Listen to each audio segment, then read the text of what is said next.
오늘은 시편 138편 1절에서 8절의 말씀을 가지고 환난 중에서도 감사할 이유라는 제목으로 함께 말씀을 나누고자 합니다. 오늘은 추수감사주일입니다. 1년을 돌아보며 하나님께 감사드리기 위해 교회가 지키는 절기이죠.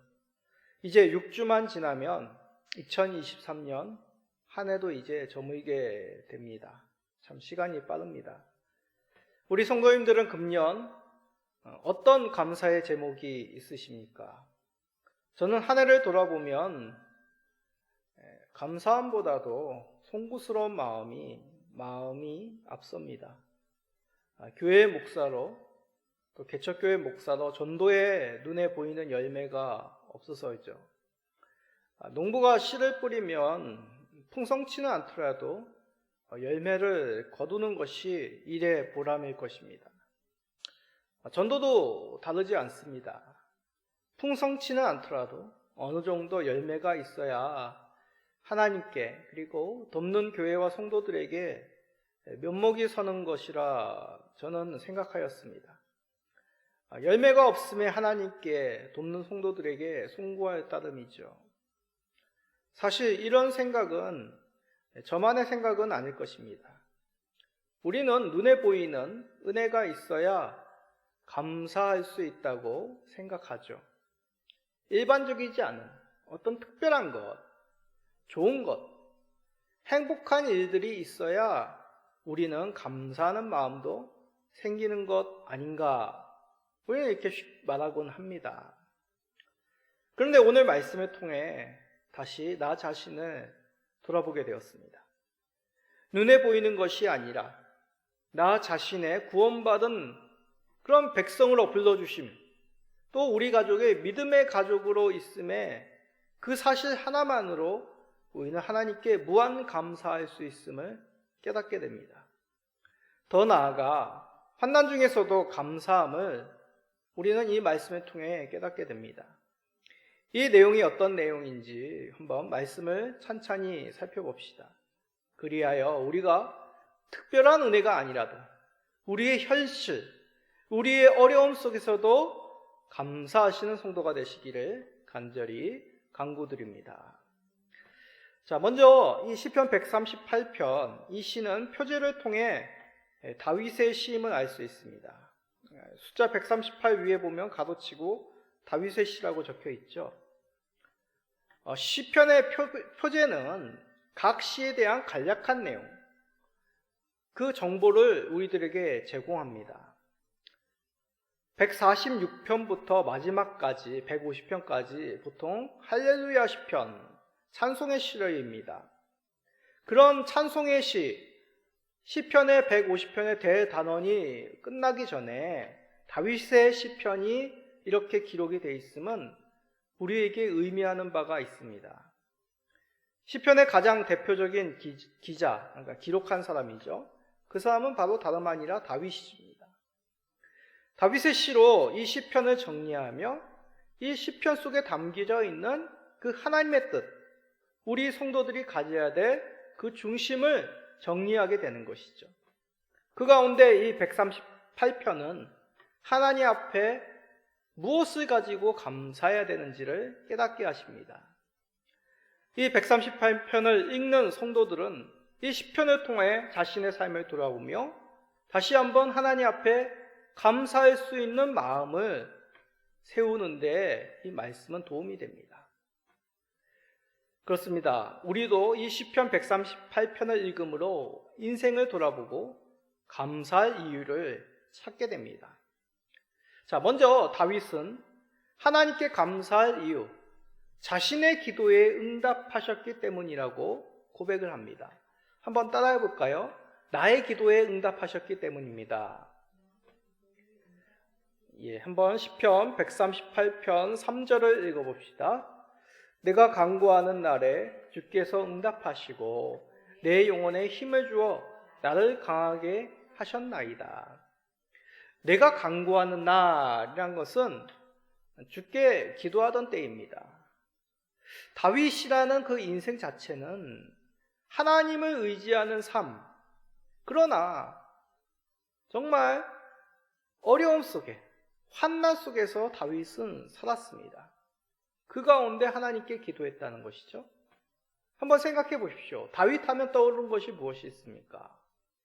골리앗과의 전투, 그리고 사울 왕의 위협 속에서 도망자의 신세, 그리고 주변 민족과의 전쟁, 또 왕 때는 평안했습니까? 압살롬과 같은 반역자들이 그를 힘들게 만들었습니다. 다윗 인생 자체, 정말 바람 앞에 등불과 같이 위기의 연속이었죠. 그때마다 다윗은 하나님께 부르짖었습니다. 그런 부르짖음 속에서 하나님께서는 신실하게 다윗에게 응답하셨다는 것이죠. 다윗의 한번 기도를 봅시다. 시편 86편 7절입니다. 나의 환난 날에 내가 주께 부르짖으리니 주께서 내게 응답하시리이다. 자, 이 시편 86편은 구체적으로 어떤 환경인지는 알 수가 없습니다. 어떤 일로 인해서 다윗이 하나님께 기도하는지는 정확히 알 수 없습니다. 그러나 계속되는 환난 속에서 다윗은 그럴 때마다 하나님께 기도하였다고 했죠. 그런 기도 속에 하나님께서 신실하게 응답하셨음을 그는 확신하였다는 얘기입니다. 마찬가지입니다. 시편 138편도 어떤 한 특정한 사건이 아니라 그의 인생 속에서 늘 환난 속에서 하나님 앞에 간구하였더니 하나님께서 그에게 감사의 제목을 주셨다라는 내용입니다. 그것은 바로 다름 아니라 그의 부르짖음에 하나님께서 성실히 응답해 주셨다는 것이죠.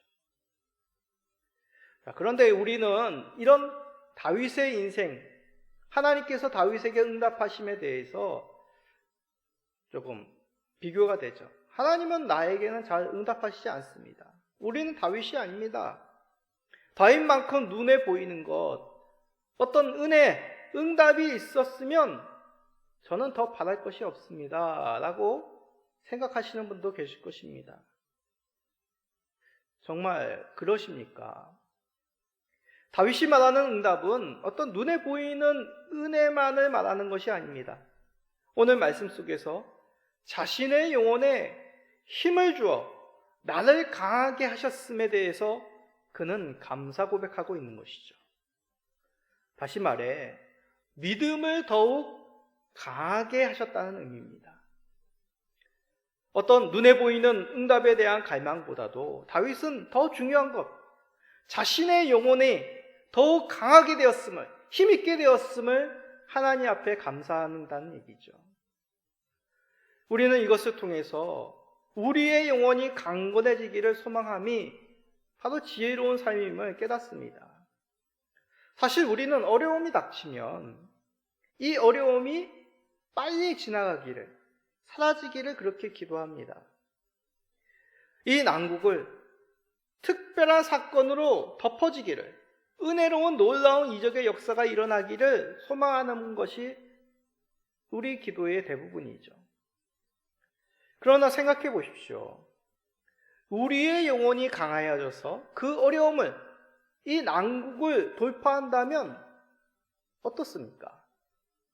마치 풍랑이 치는 바다 가운데 표류하는 선원이 풍랑이 그치기보다 풍랑을 헤쳐나갈 수 있는 능력이 있다면 그 선원은 어떤 풍랑 속에서도 능히 헤쳐나갈 수 있는 삶이 될 것입니다.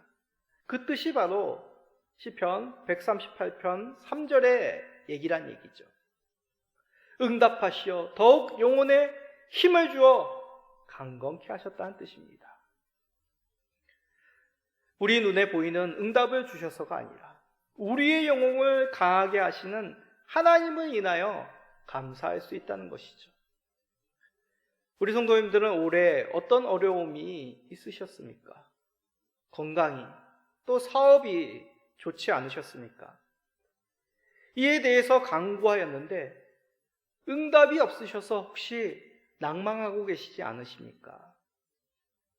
우리에게 주신 응답은 이 환난이 사라지는 것이 아니라 이런 환난을 통해서 너끈히 이겨나가는 우리의 강한 믿음을 주셨음을 우리는 기억해야 되겠습니다. 풍랑이 사라지는 것이 아니라 어떤 풍랑에도 흔들리지 않는 강하고 튼튼한 인생의 항해의 선으로 우리를 만들어 주셨음을 감사하시기 바랍니다.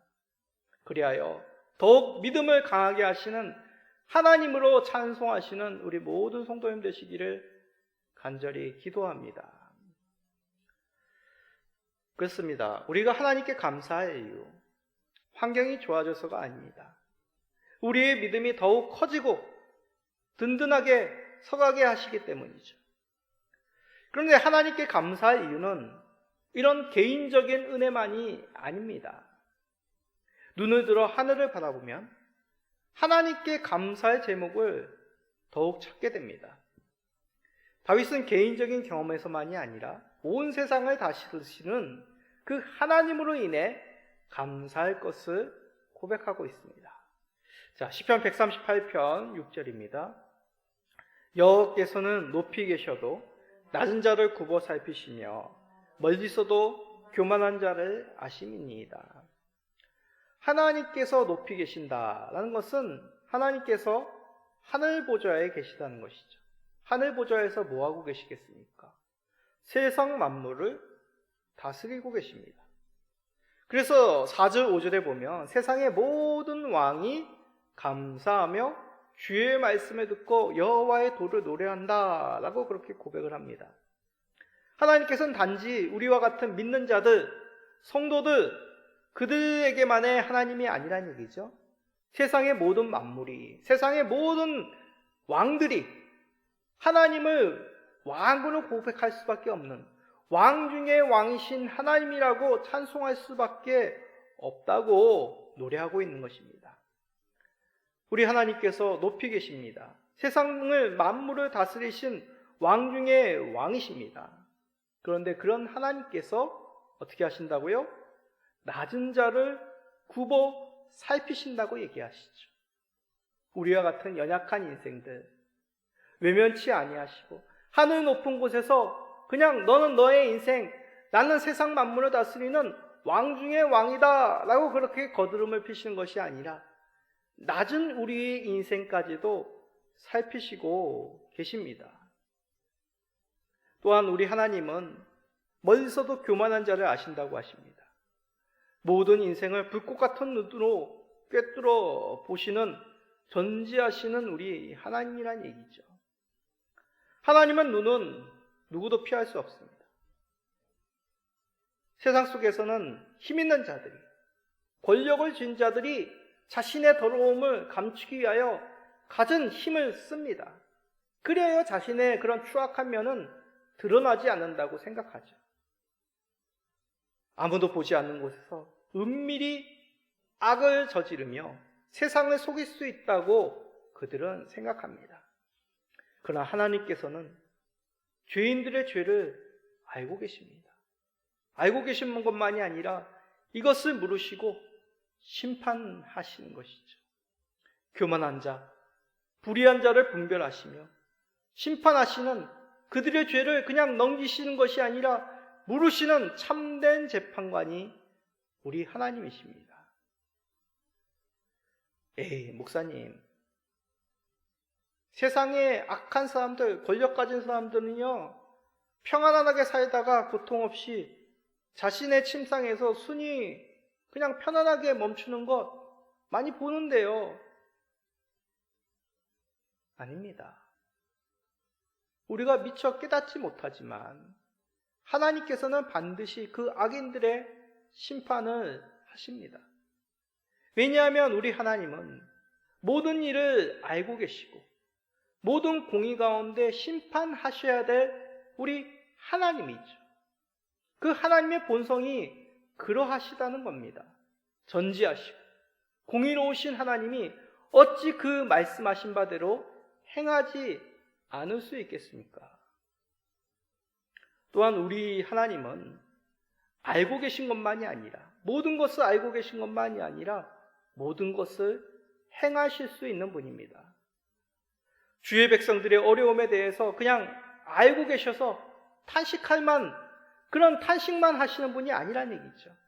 다스리는 능력자로서 낮은 자의 그 어려움의 짐을 덜어주시고 그들의 인생을 보호하시고 반대로 악한 자들, 낮은 자들을 괴롭히는 자들을 심판하시는 참된 능력이 있으신 우리 하나님이십니다. 우리는 이 땅에 살다 보면 능력 없는 리더, 말로만 국민을 위하는 정치 지도자의 패단을 때때로 경험하기도 합니다.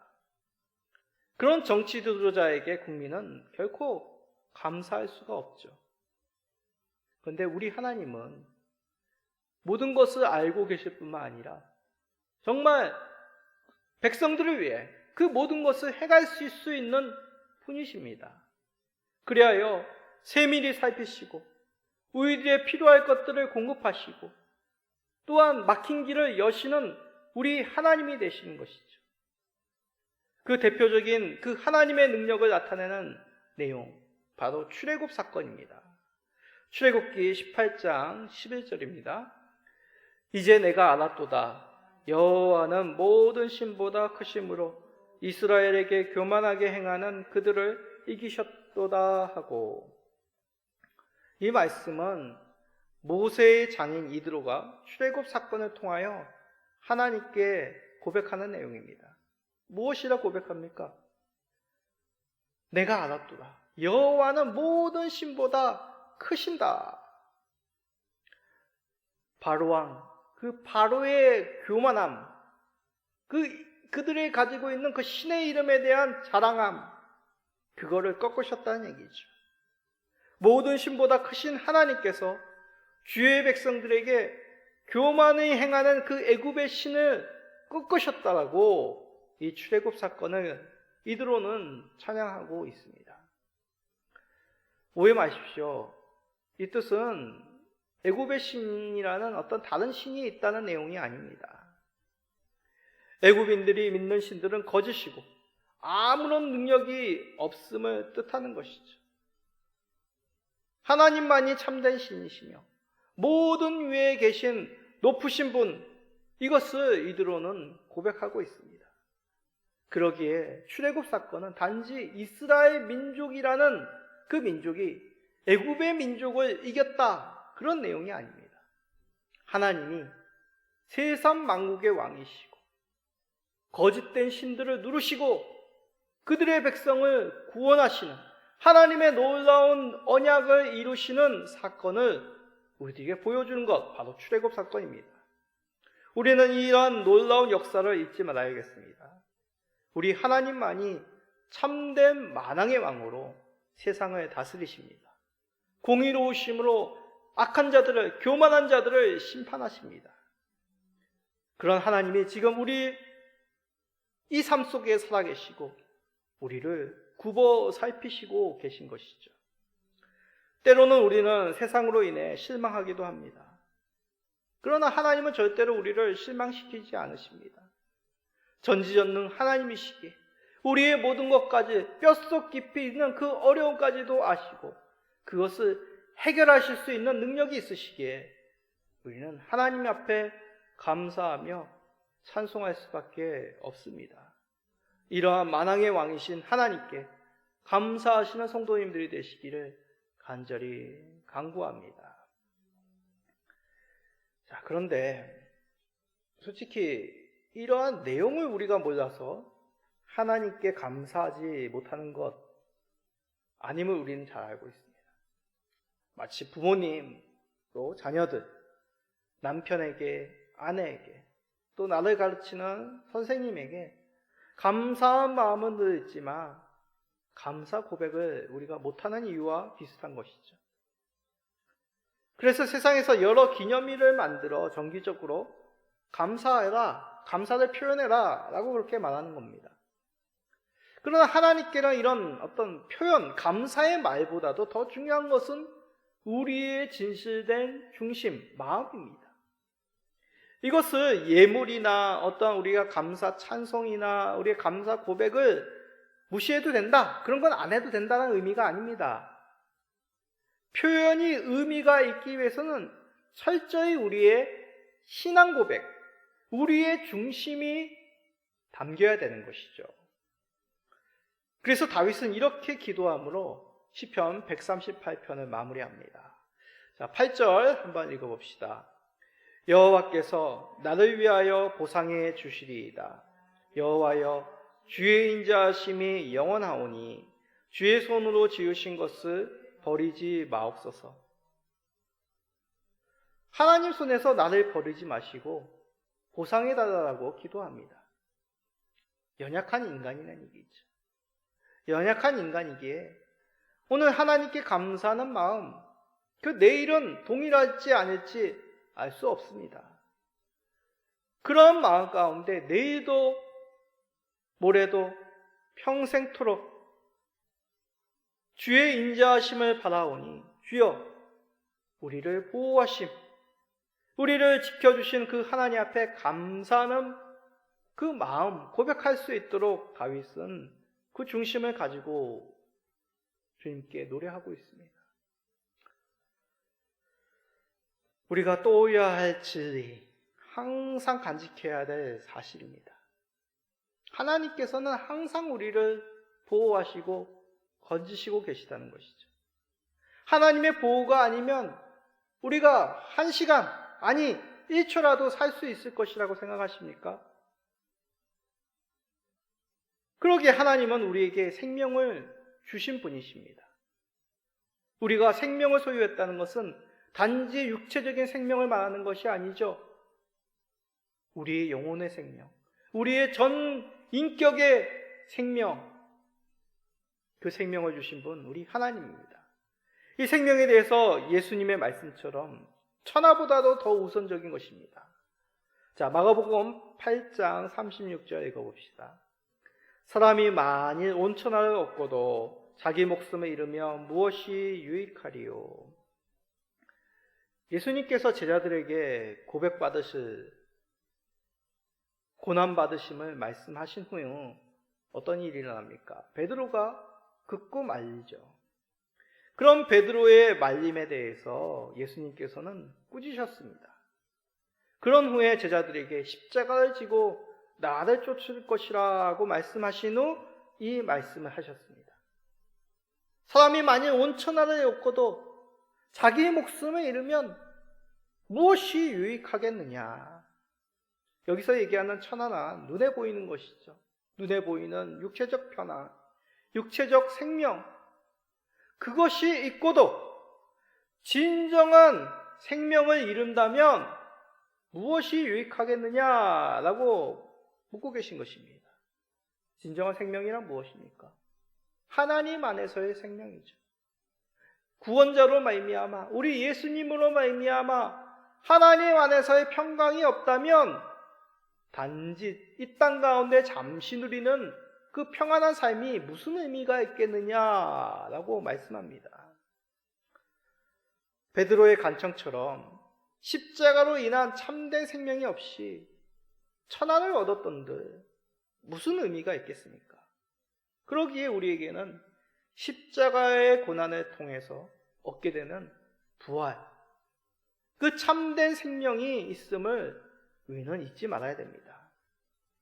하나님께서 우리를 죄에서 건지시기 위해 어떠한 희생을 치르셨습니까? 무엇과도 바꿀 수 없는 가장 귀하신 분, 우리 독생자 예수님을 우리에게 주셨습니다. 우리의 죄를 대속하시기 위해 죄가 없으신 예수님께서 우리가 받을 모욕과 조롱을 받으셨습니다. 내가 당해야 될 그 징벌을, 죄에 대한 그 끔찍한 형벌을 채찍질로, 가시면줄과는 십자가로 친히 감당하셨습니다. 왜요? 우리에게 참된 생명을 주시기 위해서 말입니다. 그러기에 우리는 이 사실을 결코 잊어서는 안 됩니다. 하나님께서 우리를 구원하시기 위해 예수님을 주셨죠. 이는 시대가 변하여도 어떤 환난이 닥치더라도 우리를 든든히 지켜주시는 하나님의 진실된 사랑이요, 하나님의 진실된 보호입니다. 우리에게 가장 소중한 것, 이것이 아니면 무엇이겠습니까? 우리가 하나님께 감사할 이유, 바로 이 땅에서 삶이 어렵고 어떤 눈에 보이는 특별한 복이 없을지라도 감사할 수 있습니다. 왜요? 하나님께서 우리의 영혼을, 우리 자체를 살리시고 새롭게 하시고 하나님 안에서 평강을 누리는 주의 백성, 그 복받은 인생으로 불러주셨기 때문입니다. 지금 당장 우리의 뜻대로 되지 않을지라도, 세상에서 인정받지 못하더라도 낭망하시지 마시기 바랍니다. 우리의 영혼을 살리신 하나님을 감사히 여기시는 성도님들 되시기를 간절히 간구드립니다. 마지막으로 올해 한 해를 돌아보며 저의 10가지 감사 제목을 함께 나눔으로 설교를 마치고자 합니다. 첫 번째, 나를 위해 독생자 예수님을 보내주시고 주로 고백하게 하심을 감사합니다. 두 번째, 부족한 나를 엘림시민교회 개척 목사로 세워주시고 올해에도 부족한 말씀의 종으로 세우심에 감사합니다. 세 번째, 작고 잘 알려지지 않은 개척교회를 위해 18교회, 5기관과 여러 성도들의 후원자를 붙여주심에 감사합니다. 네 번째, 광주은광교회 전도위원들과 매달 함께 전도하게 하시고 함께 기도 제목을 나누게 하심에 감사합니다. 다섯 번째, 외롭지 않도록 이곳에서도 교제할 수 있는 목사님의 가정, 또 장로님의 가정이 있음에 감사합니다. 여섯 번째, 작지만 주민센터, 이웃들, 그리고 앞으로 주변 학교를 섬길 수 있도록 또 작은 도서관에 대한 방향을 찾도록 하심에 감사합니다. 일곱 번째, 함께 개척 사역 감당하며 무엇보다도 함께 예배드리는 아내와 딸, 그리고 아들이 있음에 감사합니다. 여덟 번째, 어머니, 장인어른의 건강과 형제들, 그들의 가정도 무탈하게 지켜주심에 감사합니다. 아홉 번째, 사모의 독서지도사 자격시험 합격과 앞으로의 지도자 과정, 또 한글 강사에 대해서 소망함을 주셔서 지영민과 아동을 섬길 수 있는 그 마음 주심에 감사합니다. 열 번째, 딸아이의 앞으로의 진로에 대한 꿈을 주시고 방향을 잡게 하셨고 또 아들도 고등학교 진학에 대한 소망 하나를 주셔서 감사합니다. 이 모두 하나님의 은혜임을 감사합니다. 성도님들도 오늘 한번 감사의 제목을 적어보시고 감사하심으로 1년 한 해를 지켜주신 그 하나님께 감사 고백 찬송하시는 모든 성도님 되시기를 예수 그리스도의 이름으로 축복합니다. 아멘.